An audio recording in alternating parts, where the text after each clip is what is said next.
உங்களுக்கு இதனால வரைக்கும் 6ஆம் இடத்துல இருந்த குரு பகவான் உங்கள் ராசிக்கு 7ஆம் இடத்துல கடகத்துல இருந்து உச்ச வீட்டுல வந்து அதிசார பயிற்சியா வந்திருக்கிறார். உங்க ராசியும் பார்க்கிறார்.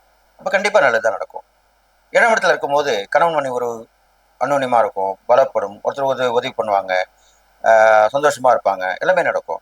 இது இல்லாமல் பங்குதாரர்கள், கூட்டாளிகள் அவர்களும் நட்பு பாராட்டி வருவாங்க. உங்களுக்கு நல்லது மட்டும்தான் செய்வாங்க. இது வரைக்கும் கெடுதல் பண்ணியிருப்பாங்க, தெரிஞ்சும் பண்ணியிருப்பாங்க, தெரியாம பண்ணியிருப்பாங்க. அதெல்லாமே இப்போ மனம் திருந்தி உங்ககிட்ட வந்து சில பேர் மன்னிப்பு கேட்கும், சில பேர் மன்னிப்பு கேட்காமலேயே உங்களுக்கு உதவி பண்ணி அது மூலியமா லாபத்தை பெருக்கி கொடுப்பாங்க. எல்லாமே நடக்கும். அது இல்லாமல் பயணங்கள் தொடர்ந்துட்டு இருக்கும். பயணங்கள் மூலியமா நல்ல பலன்கள் கிடைக்கும். சும்மா ஏதோ போயிட்டு வரோம் அப்படிலாம் கிடையாது. போயிட்டு வந்தீங்கனாலே ஒரு லாபமான விஷயம் கிடைக்கும், ஒரு கான்டாக்ட் கிடைக்கும், ஒரு பிசினஸ் கிடைக்கும், ஒரு வருமானம் கிடைக்கும், ஒரு உதவி கிடைக்கும், எல்லாமே கிடைக்கும். இது மாதிரிலாம் நடக்கும்.